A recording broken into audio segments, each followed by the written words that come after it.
반도체 시장에서 이 패권 경쟁이 갈수록 심해지고 있습니다. 과연 누가 승자가 될지 그리고 내년 트렌드는 어디에서 저희가 찾아볼 수 있을지 더 자세한 이야기 보스턴 컨설팅 그룹의 김창욱 파트너와 함께합니다. 안녕하십니까? 안녕하십니까.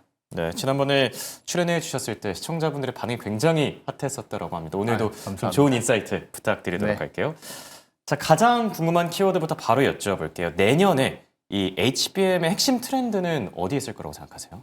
뭐 일단은 HBM4가 일단 가장 중요한 트렌드가 될 거고 그 다음에 곧 4E의 개발들이 일어날 거니까 HBM4와 4E를 어떻게 바라보느냐가 핵심일 거고 결국은 HBM4E가 이제 가장 큰 변화를 가져오지 않습니까? 커스텀 HBM. 그렇기 때문에 이제 커스텀 HBM을 개발하는 관점에서 우리 이 투자자들께서는 좀 지켜봐야 될 것 같다라고 생각을 합니다. 그렇다면 맞춤형 HBM과 또 이 ASIC의 차이는 또 어디에 있다라고 생각하세요? 좀 둘은 개념 차이가 큰 건데요. 맞춤형 HBM이라고 하면은 HBM의 밑에 베이스 다이를 고객사가 원하는 형태로 구동을 시키겠다라는 개념인 거고 ASIC, 그러니까 ASIC이라고 소위 불리우는 칩은 고객사가 자신의 경쟁력을 위해서 칩을 만드는 겁니다. 예를 들면 이미 애플이 A 시리즈 칩과 M 시리즈 칩을 만들고 있었던 것이 가장 대표적인 ASIC이고 테슬라가 이제 HW 혹은 AI라고 불리우는 칩을 만들고 있죠. 이게 ASIC입니다. 그래서 커스텀 HBM과는 좀 개념은 다른 거고요. 네.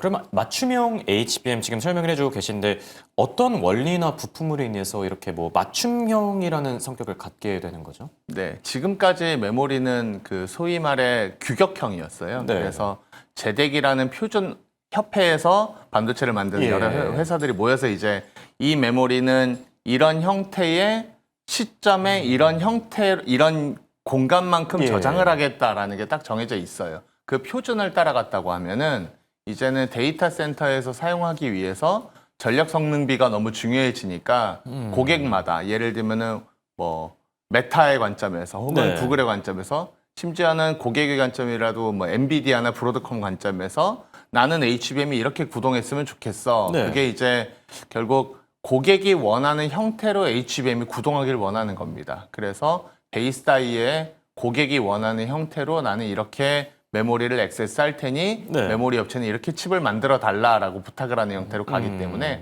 그래서 맞춤형 HBM이라는 개념이 이제 나오기 시작을 합니다. 결국 맞춤형 HBM의 선두주자가 누가 되느냐 이런 것도 굉장히 중요할 것 같은데 우리 기업들 같은 경우는 이런 맞춤형 HBM을 제조할 만한 기술이 있습니까? 아니면 앞으로 좀 갖출 예정일까요? 이미 그 삼성과 하이닉스가 기본적으로 어떻게 돼 있냐면은 고객사가 예를 들면은 뭐 구글이라고 하겠습니다. 구글이 베이스 다이 중에서 그 메모리 컨트롤러 유닛이라는 부분만 고객이 설계를 합니다. 그리고 그 외에 나머지 영역들은 여전히 삼성전자, 하이닉스가 베이스 다이에 설계를 하거나 아니면 고객들이 원하는 그 형태로 블랙박스 형태로 제공을 하면 고객이 이걸 통합을 하는 형태이고요. 결과적으로 질문에 답을 하면은 여전히 그 국내 하이닉스, 삼성전자가 메모리를 만든다, 베이스 다이를 만든다라는 개념이고 거기에 이제 하나가 더 추가가 되는 게 삼성 같은 경우는 파운드리를 가지고 있으니까 이게 어려운 메모리를 이제 좀 그 핸들링을 하게 됩니다. 지금까지는 스태틱 메모리를 핸들링했다고 하면 앞으로는 다이나믹 메모리 이제 핸들링을 해야 되는 거기 때문에 그래서 이게 이제 복잡해지니까 베이스 다이가 지금보다 훨씬 더 미세화가 필요해요. 많은 기능을 해야 되기 때문에 그래서 삼성 파운드리 같은 경우는 이제 예를 들면 4나노를 써야 되고 하이닉스 같은 경우는 파운드리를 가지고 있지 않으니까 이제 TSMC와 협업을 하게 되죠. 그래서 국내 메모리 업체에게 이게 힘이 뭐 능력이 있는 거냐라는 질문이 나오는 거는 그런 의미 때문에 나오는 거지 실질적으로는 이미 하이닉스가 그 설계를 대부분 맡아서 TSMC에게 위탁하는 구조이기 때문에 그 말씀이 뭐 그냥 어쨌든 국내 메모리사가 이걸 점유한다 이렇게 이해하시면 됩니다. 그렇다면 뭐 기업별로 이게 접근 방식도 조금씩 다를 것 같은데 고객사 선택에도 좀 영향을 주는 요소가 될까요? 어떻게 보시죠? 고객사를 선택하는 데 영향 요소가 될 수 있죠, 당연히. 그러니까 고객의 입장에서 내가 HBM을 삼성 걸 쓸까 하이닉스 걸 쓸까를 결정하게 되는 가장 중요한 요소는 베이스 다이의 설계에서 아까 말했던 대로 고객은 어느 만큼 자기가 설계를 할 것이냐, 나머지 영역은 메모리사가 줄 것이냐가 여전히 이제 둘의 일종의 협업이라는 것도 이제 시작이 돼야 되고, 그 다음에 메모리라는 게 베이스 다이만 있는 게 아니라 위에 있는 메모리 큐브라는 부분들이 얼마나 베이스 다이와 잘 연동이 될 거냐. 거기에 심지어는 뭐 마이크론이나 이제 하이닉스 같은 경우는 TSMC 같은 파운드리와 협업을 해야 되니까 이들과의 협업이 얼마나 원활하게 이루어지느냐. 그러니까 일종의 이게 제조업에서 조금 더 서비스업으로 가까워지고 있거든요. 그러면 고객의 입장에서는 나한테 제조를 잘해주는 건 매우 기본이고 서비스업까지 얼마나 잘해줄 거냐가 이제 섞이니까 고객들의 선택 기준에 잣대가 하나 더 늘어났다고 보셔야 됩니다. 네. 그리고 또 저희가 고려해봐야 될 변수가 이제 SK 하이닉스뿐만 아니라 많은 기업들이 맞춤형 HBM을 위해서 뭐 TSMC랑 협력 중인데 최근 대만 쪽 상황이 좀 흉흉하지 않습니까? 아무래도 뭐 지진도 있고 뭐 중국 포위 훈련 관련된 얘기들도 들려오고 있는데 그렇다 보니까 엔비디아도 불안해서 이 TSMC 의존도를 좀 낮추고 싶어 할 것 같긴 하거든요. 삼성전자가 좀 파운드리 점유율을 가져올 만한 그런 계기가 될 수 있을까요? 이미 좀 단초들이 나타났죠. 그래서 일단은 테슬라가 칩들을 맡기기 시작을 했었고 이게 두 가지 움직임으로 나타납니다. 그래서 불안함은 분명히 있다. 근데 그게 불안함이 뭐 단지 지정학적 이슈만은 아니었고요. 예전부터 TSMC가 선단 노드의 점유율은 대략 90% 이상을 가져가고 있고 전체 점유율을 따져도 70% 정도를 가져가고 있으니까 고객사들 입장에서는 내가 반도체를 생산하고 싶어도 TSMC의 캐파를 못 받으면 생산을 못 하지 않습니까? 그러니까 고객이 입장에서 오히려 을이 되어버린 상황. 그래서 TSMC 외에 대안을 만들어야 한다라고 생각은 예전부터 하고 있었고 다만 삼성이 조금 기술력이 이제 따라오지 못했던 이유가 고객 수가 적으면은 자신들이 할 수 있는 공정을 테스트할 수 있는 서로 협업을 해서 공정에 대한 개선을 할 수 있는 피드백을 못 받는다는 거였죠. 그래서 어찌됐든 지금의 상황이 조금 더 가중을 시킨 건 맞고 이미 삼성도 이제 두 가지 움직임이 아까 일어난다고 말씀드린 게 하나는 기존 노드들, 그러니까 그 뭐 4나노, 5나노, 7나노들을 고객들이 기존에 있었던 칩들을 대체를 한다. 그래서 TSMC를 쓰던 걸 삼성으로 대체를 하는 움직임이 하나가 나타났고 이미 이거는 하이퍼스케일러들이 이미 좀 주문들을 주고 있었고 이번에 테슬라도 HW5를 주겠다고 한 얘기가 이제 여기서 오는 거고요.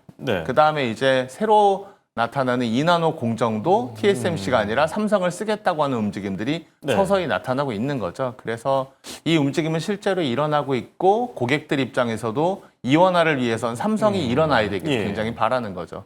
그래서 계속 삼성에게는 이제 기회는 있겠다.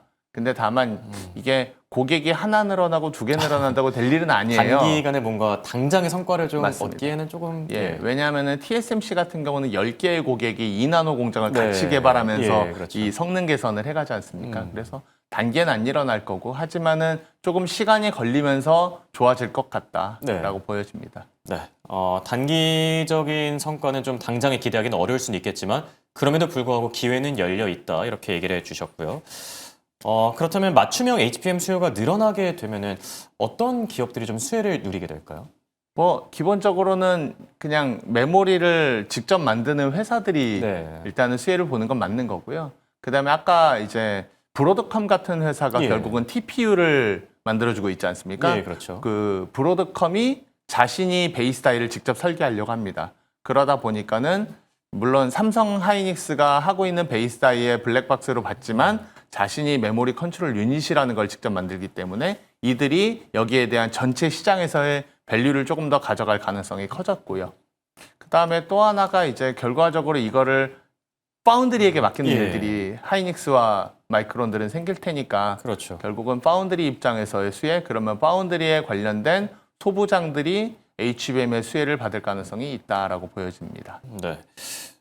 그리고 또 고민해 봐야 될 게 이제 마이크론 CEO 같은 경우에 뭐 메모리 반도체 수요의 한 50%, 뭐 3분의 2 정도만 충족할 수 있을 것 같다라는 식으로 반언을 남겼는데 메모리 슈퍼 사이클이 왔다고 봐야 되는 걸까요? 아니면 좀 이른 판단일까요?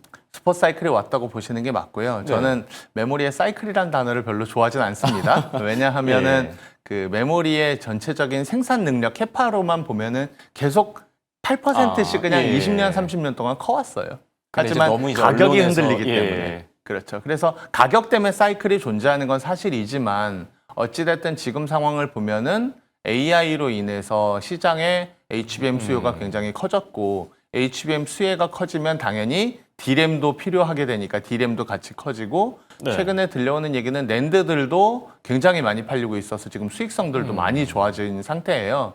그래서 제가 이제 좀 들었던 뭐 소스는 밝히기는 어렵지만은 지금 상태를 보면은 2027년도까지도 고객사의 수요를 대응하기 어렵다라고 보고 있습니다. 그래서 다들 어떻게 하면 지금 이제 작년, 재작년에 감산과 이제 생산 능력을 약간 낮춰놓은 것들을 어떻게 이걸 빨리 회복하고 그 다음에 새로 지으려고 하는 팹들을 건설하지가 굉장히 큰 화두가 되어 있고요. 네. 그만큼 고객들의 니즈는 크고 이 AI로 인한 붐이 단기간에 꺼지기는 어렵다고 보여집니다. 왜냐하면 이게 보통의 메모리 사이클이 왔던 거는 네.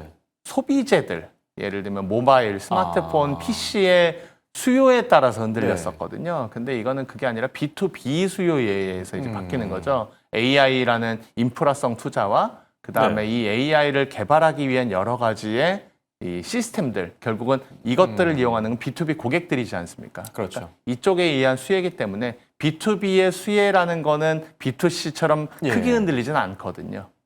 그 차이가 있는 것 같습니다. 그럼 과거 사이클과 비교했을 때 이번이 조금 더 길게 간다고 이제 보시는 네, 걸까요? 그렇죠. 방금 얘기 드린 것처럼 인프라성 투자 그리고 하이퍼스케일러들이 결국은 돈을 벌기 위한 목적도 AI로 인해서 기업들의 그 역량을 향상시키겠다는 거죠. 그러니까 사실 저희 같은 기업들이 보면은 요즘에 AI를 도입해서 업무를 굉장히 도와주려고 하는 일들이 많이 벌어지고 있습니다. 그러다 보니까 결과적으로 B2B, 그러니까 일반 기업들의 경쟁력 향상을 위해서 AI를 쓴다는 게 단기간 벌어지고 끝날 일이 아니라는 거죠. 이거는 장기간으로 계속 지속돼야만 역량이 올라가기 때문에 단기에 꺼질 만한 사이클이라고 보기는 좀 어렵습니다. 네.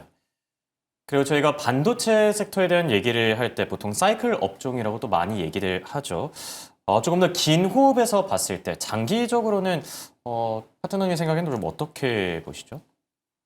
뭐 주가에 대한 얘기라면 이제 주가는 펀더멘탈과 기대감의 이제 변수일 텐데 지금 기본적으로는 펀더멘탈이 너무 좋은 거지 않습니까? 그러니까 이게 어떤 방식으로든 뭔가에 흔들려서 나가 떨어질 이유들을 찾아야 될 텐데 그 이유를 찾기가 너무 어려워요. 기본적으로는 계속 AI에 의한 투자라는 거는 지금 GPU와 D램, 낸드, HBM의 이 조합, 그러니까 폰노이만의 구조를 바꾸지 않는 한은 계속 이 형태로 증가를 할 거고 물론 집적도라는 게 늘어난다고 할지라도 필요한 AI의 연산 워크로드가 커지고 있기 때문에 이 워크로드가 지금 방식보다도 계속 다각화될 수밖에 없다는 얘기죠. 이게 결국 피지컬 AI로 가야 하고 그다음에 지금 우리가 보통 쓰고 있는 AI는 시각에 되게 중심이 되어 있지 않습니까? 랭귀지와 시각이거든요. 예를 들면은 청각과 미각과 촉각들은 어떻게 앞으로 AI가 보완할 것이냐 이런 관점에서 보면은 앞으로 AI를 더 개발하기 위한 투자들은 늘어날 수밖에 없다. 그래서 이게 내려갈 방향보다는 올라갈 방향이 크다라고밖에 볼 수 없는 것 같습니다. 네. 여기 또 글로벌 IB들 역시나 앞다퉈서 뭐 삼성전자 그리고 하이닉스의 목표가를 상향 조정하고 있죠. 변수가 없을지 궁금하긴 한데 뭐 파트너님께서는 좀 긍정적으로 봐주고 계신 것 같긴 한데 눌릴 때마다 담아가는 전략이 좀 좋을까요? 어떻게 생각하시죠? 네, 그러니까 말씀처럼 하향의 그 신호를 보기가 너무 어렵다는 거죠. 근데 이제 문제는 AI가 거품이냐에 대한 얘기들을 지난번에 나왔을 때도 했지만 여전히 AI가 거품이기 어렵다는 이유를 제가 지금 말씀을 드리고 있는 거고 그러면 다시 한번 그냥 저는 근본은 폰노이만의 법칙이 깨지는 순간에 이 메모리의 수혜 혹은 뭐 GPU의 수혜가 멈추게 될 텐데 이 수혜는 멈추기는 어렵다라는 거죠. 폰노이만 법칙이 1940년대부터 지금까지 100년을 끌고 오는 법칙이고 여기에 필요한 연산력이 늘어나고 있는 상황에서는 그래서 뭐 말씀처럼 뭐 그냥 눌릴 때마다 담는 게 좋은 전략이 아닐까라고 저는 생각을 합니다. 네, 반도체 섹터에 대한 이 긍정적인 전망 계속 이어가 주고 계시고요. 내년에 이제 시청자분들께서 투자 전략을 또 잘 세우셔야 될 텐데 반도체 쪽의 투자 전략을 좀 전반적으로 설계해 주신다면 어떻게 가져가는 게 좋을까요? 그러니까 가장 기본적인 투자의 전략은 저는 이렇게 됐으면 좋겠습니다. 그러니까 반도체의 업계에서 가장 큰 고민이 뭘까? 그러면 모두 다 공통적으로 고민하는 건 가장 일단 고객단부터 출발을 해야 되겠죠? 전성비예요. 전력 성능비를 어떻게 올리지에 대한 그렇죠. 게임이고, 그래서 지금 HBF라는 얘기도 나오기 시작하고, 그 다음에 2.5D 패키지에서 2.3D 패키징이다 이런 얘기들이 나오고 있는 건 모두 다 똑같은 전력에 어떻게 하면 성능비를 낼 거냐. 전성비는 이퀄 가성비지 않습니까? 그러니까 그냥 고객들의 생각에서의 전성비, 가성비 띠임을 만들어낼 수 있는 가장 중요한 이 컴포넌트들이 무엇인지에 대한 고민을 하시면 좋을 것 같고요. 그래서 저는 그냥 아까 말씀드렸던 HBF는 단기는 아니겠지만은 어찌됐든 전성비를 올리기 위해서 지금의 HBM의 고가 구조를 뭔가 대체적으로 보완적으로 활용할 수 있는 영역의 메모리가 될 것 같고, 그 다음에 2.5D에서 2.3D의 패키징이 바뀐다는 건 이제 뭐 공부 좀 하신 분들은 알겠지만 TSMC의 코어스 S라는 구조에서 코어스 L이라는 구조로 바뀝니다. 이게 2.5D 패키징을 어떻게 하면 더 낮은 가격으로 만들고 발열을 줄일 거냐. 그래서 이런 관점들의 그 기술 영역들을 좀 보시면은 투자에 대한 띠을 찾아보실 수 있지 않을까 생각합니다. 네. 그리고 뭐 유리 기판이라던가 하이브리드 본딩처럼 내년에 주목할 만한 차세대 반도체 기술은 뭐가 있을까요? 일단 유리기판 하이브리드 본딩은 내년에 주목할 만한 기술이라고 보기는 좀 어려울 것 같아요. 물론 기대감으로서의 주가 상승은 기대할 수 있겠지만 이게 펀더멘탈로 결국 매출이 일어날 거냐라고 봤을 때는 굉장히 모든 그 메모리 반도체 회사들에서 얘기하시는 거는 멀었다라고 보고 있거든요. 아직은. 그러면 어느 쪽으로 좀 보는 게 좋을까요? 그러니까 저는 말씀대로 HBF는 조금 빠를 수는 있겠지만 가장 눈에 현실화되는 거는 코어스 L로의 변화예요. 그러니까 지금까지 실리콘 인터포저가 너무 컸기 때문에 이거를 나눠서 하나의 패키지를 조금 더 저가란 단어가 맞진 않겠지만 가성비를 만들어낼 거냐의 영역이고 가장 눈에 띄는 영역이라서 코어스 L의 기술에 어떤 기업들이 수혜를 보는지를 한번 살펴보시면 투자의 방법을 좀 내년에 찾아보실 수 있지 않을까 좀 생각이 듭니다. 그렇다면 뭐 유리 기판이나 하이브리드 본딩은 이게 언제쯤에 좀 테마가 아니라 뭐 좀 실제 뭐 실적으로 좀 바라볼 수가 있을까요? 긍정적으로 보시는 분들은 유리 기판 같은 경우는 2030년 정도에 현실화될 것 같다라고 말씀들을 하고 계시고요. 물론 많은 노력들을 하고 있지만 여전히 그 위험성에 대해서 이제 아직은 좀 답보하기 어렵기 때문에 이게 문제이고 하이브리드 본딩은 필요는 한데 이제 다시 신규 기술과 이게 굉장히 고난이도의 기술이 들어오기 때문에 HBM의 수율에 영향을 미치는 게 크고 이게 결국은 내가 투자한 투자 대비 ROI가 언제 나오느냐에 대한 고민인데 그래도 2030보다는 이건 좀 빠를 거라고 보고 있어요. 그래서 한 2027에서 28 사이 정도를 좀 목표로 보고 있는 상황입니다. 시장에서는. 그리고 저희가 좀 이제 경계해야 될 부분들도 같이 조언해 주시면 좋을 것 같은데 AI 투자 뭐 수요도 워낙 빠르게 늘고 있지만 혹시라도 이 속도가 좀 꺾일 만한 변수가 있을까요? 뭐 유일한 변수라고 생각을 하면 이제 모델의 차별화가 안 되는 시점일 것 같아요. 그러니까 지금은 우후죽순격으로 수많은 모델들이 나오고 있고 하이퍼스케일러들의 모델과 그다음에 이거를 응용한 파생 모델들이 굉장히 많이 있는데 어느 시점이 됐을 때 이제 이게 거품이 될까라고 생각해 보면은 저는 그냥 오퍼레이팅 시스템 OS가 비슷한 사례였던 것 같거든요. 예전에 OS는 되게 종류가 많았지만 이게 압축이 됩니다. 애플과 그 다음에 지금은 이제 안드로이드 계열로 바뀌는데 그 이유가 서로 간에 차별화가 안 되기 시작하는 시점부터는 그냥 강자로 재편이 되지 않습니까? 그래서 AI 모델도 내가 원하는 결과값이 정확한 차이들을 지금 겨루고 있지만 어느 시점부터는 호불호의 차이로 갈 거거든요. 그러면 이 파운데이션 모델들의 차별화가 안 되는 시점을 찾았을 때 그때가 이제 경계해야 되는 시점일 텐데 이게 단기적으로 올 거냐? 어렵지 않을까요? 그렇죠. 네. 자, 이렇게 반도체와 관련된 자세한 이야기들 김창호 파트너와 함께 들어봤습니다. 대화 고맙습니다. 감사합니다.